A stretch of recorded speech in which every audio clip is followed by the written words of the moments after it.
यकीनन एक आम पाकिस्तानी के लिए तो ये अच्छी बात है, वो खुश होगा ये खबर सुन के कि एहतसाब का अमल पाक फौज में है।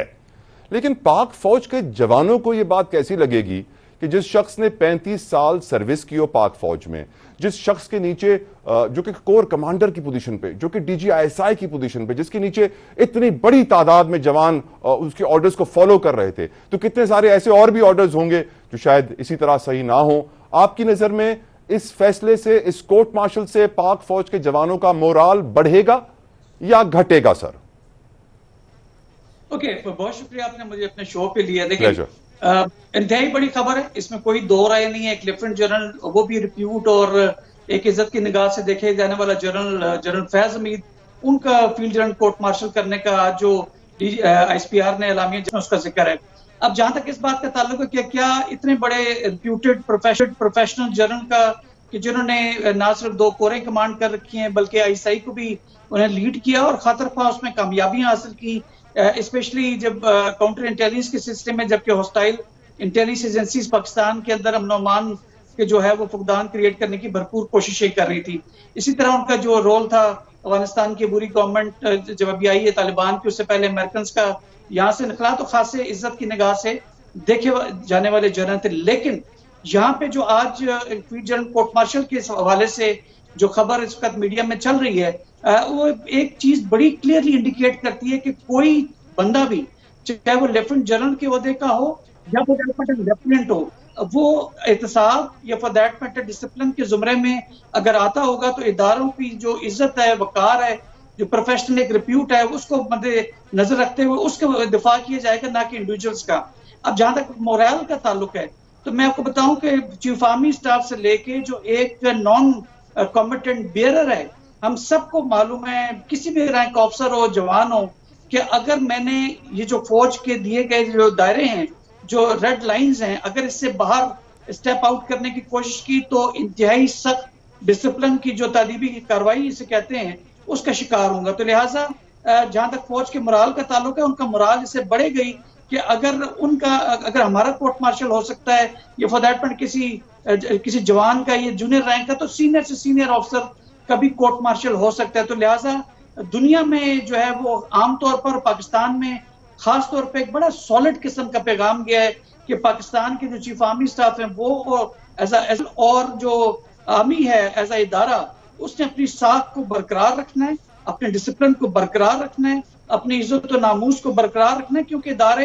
कांस्टेंट होते हैं, इंसान या फर्ज जो हैं वो आते जाते रहते हैं। Right sir. हमें मोहम्मद उस्मान साहब ने भी ज्वाइन कर लिया है, मेरे उस्तादों के बराबर भी हैं, मेरे सीनियर भी हैं, बहुत सीखा है मैंने उस्मान साहब से। और उस्मान साहब, मुझे तो नहीं याद पड़ता, अगर आप मुझे याद दिला दें प्लीज, क्या कभी किसी DGISI का पहले कोर्ट मार्शल हुआ है उस्मान साहब?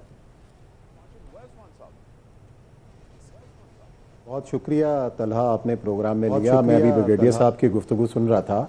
मेरे नज़दीक तो ऐसे कोई एग्जाम्पल पहले DGISI के कोर्ट मार्शल की नहीं है, लेकिन जब प्रेस रिलीज हमारे सामने आती है तो एक आज की सबसे बड़ी, मैं कहता हूँ कि साल की सबसे बड़ी ये खबर है।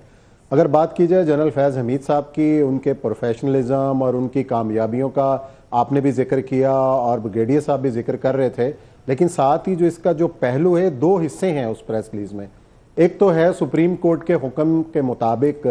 टॉप सिटी के हवाले से जो उनका किरदार था फैज साहब का। ये मैं बता दूं कि बहुत अरसे से मुख्तलिफ व्लॉग्स के अंदर और मुख्तलिफ जो खबरें थीं, ज़ाहिर है उस तरह टेलीविज़न स्क्रीनों पे तो वो नहीं आई, लेकिन ये खबरें आम थीं कि फैज़ हमीद साहब का टॉप सिटी के अंदर कोई किरदार है जिसकी इंक्वायरी हुई, और सुप्रीम कोर्ट की इंक्वायरी के बाद उन्होंने ये कहा कि मुतल्लिका फोरम्स पर रजू किया जाए। उसके बाद पाक फौज ने भी इसकी इंक्वायरी कराई, जिसके बाद ये हुआ। उस प्रेस रिलीज चीज़ों का जिक्र है, एक ये टॉप सिटी है और दूसरा ये है कि रिटायरमेंट के बाद आर्मी एक्ट की खिलाफ वर्जी। इसका मतलब ये है कि एक तो टॉप सिटी एक अलग मामला है और रिटायरमेंट के बाद जो कि एक शर्त है कि जब भी कोई भी इस पोस्ट के ऊपर से रिटायर होता है, कोई भी सरकारी मुलाजिम होता है, वो 2 साल तक किसी सियासी सरगर्मी में हिस्सा नहीं ले सकता।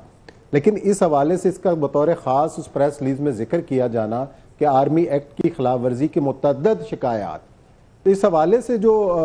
बाखबर लोग हैं वो ये कहते हैं कि जो 9 मई के हवाले से भी नाम लिया जाता रहा है फैज़ हमीद साहब का, और एक मखसूस सियासी जमात के साथ बड़ा क्लोजली राब्तों का भी इल्ज़ाम लगाया जाता रहा है और इसको एक सियासी जमात के साथ जोड़ा जाता रहा है। तो ये तो अब क्लियर हो गया कि इसका मतलब ये है कि फैज़ हमीद साहब के हवाले से ये इंक्वायरी भी हुई कि 9 मई को जो कुछ हुआ पाकिस्तान के अंदर, खास तौर के अंदर लाहौर के अंदर या बाकी अहम शहरों में, तो इस हवाले से भी उनका नाम इसमें शामिल है और उस हवाले से जो इदारा है वो उसकी तहकीकात के बाद उनको हिरासत में लिया गया है और अब कोर्ट मार्शल की कार्रवाई जो है वो शुरू होने जा रही है। तो ये एक बहुत बड़ा वाक़या है, बहुत बड़ी खबर है कि पाकिस्तान की जो फ़ौज है उसको ऐसे नहीं प्रोफेशनल कहा जाता कि जिस तरीके से उसका अपना एक खुदकार एहतसाब का निज़ाम है वो हरकत में आता है, वो ना किसी छोटे अफसर को देखता है ना किसी को। आपने मोराल की बात की, तो जिस तरह ब्रिगेडियर साहब ने भी कहा,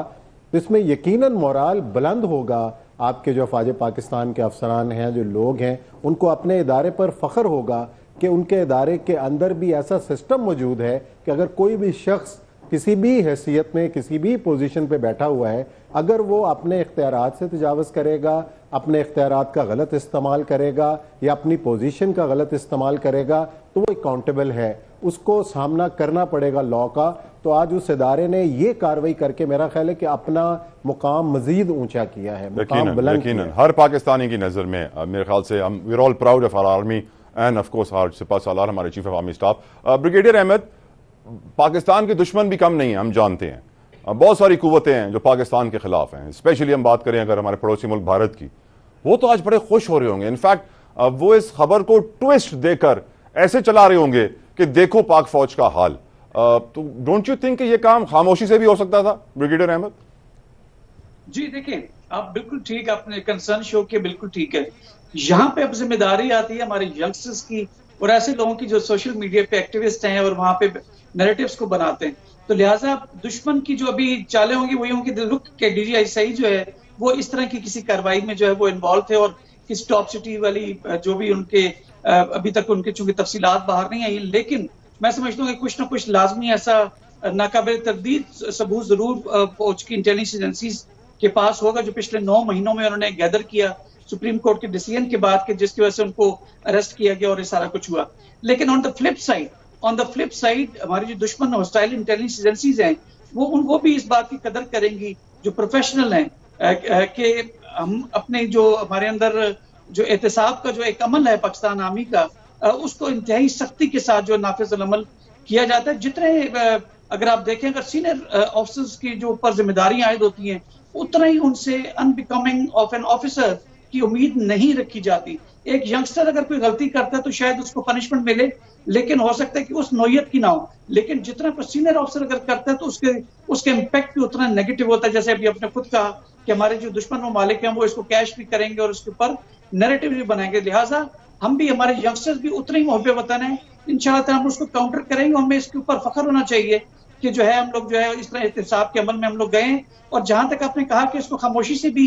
किया जा सकता था, तो उसकी भी एक वजह है। देखिए, ISPR ने अगर ये इसके एलामिया जारी किया है तो आजकल सोशल मीडिया का दौर है और स्पेशली प्रिंट जो इलेक्ट्रॉनिक मीडिया है जो है, जैसे जिस पे हम बात भी कर रहे हैं, अगर इसको खुफिया रखा जाता तो खबर कहीं ना कहीं से निकल जाती, क्योंकि अब हर कोई भी चीज जो है वो खुफिया नहीं रखी जा सकती। उससे कोई ना कोई फिर अगर निकलती तो उसको कोई नैरेटिव बनते, कोई काउंटर नैरेटिव बनते, कोई आपके मिसपरसेप्शंस फैलाई जाती। तो जो ISPR ने जो है बिल्कुल ठीक किया कि किसी भी अफवाह के फैलने से पहले कौम को एतमाद नहीं रहा। कैसे, जैसे कि DG ISPR ने भी कहा था कि अगर नॉट इफ फोर्टनाइटली, ये 2 हफ्तों के बाद नहीं तो महीने में एक दफा मीडिया इंटरेक्शन लाजमी होगी, ताकि कोई ऐसा वैक्यूम जनरेट ना हो कि जिसमें मिसपरसेप्शंस या एंटी पाकिस्तान नैरेटिव्स जो है वो पनप सकें। तो एक कैच-22 काइंड ऑफ सिचुएशन थी। We chose the bad among the most. अगर उसको खुफिया करते तो वो भी मुनासिब नहीं था। ओपनली किया, ठीक है, हम फेस करेंगे, लेकिन फौज को एज ए इदारा उसके ऊपर आंच नहीं आने देंगे इंशाल्लाह ताला।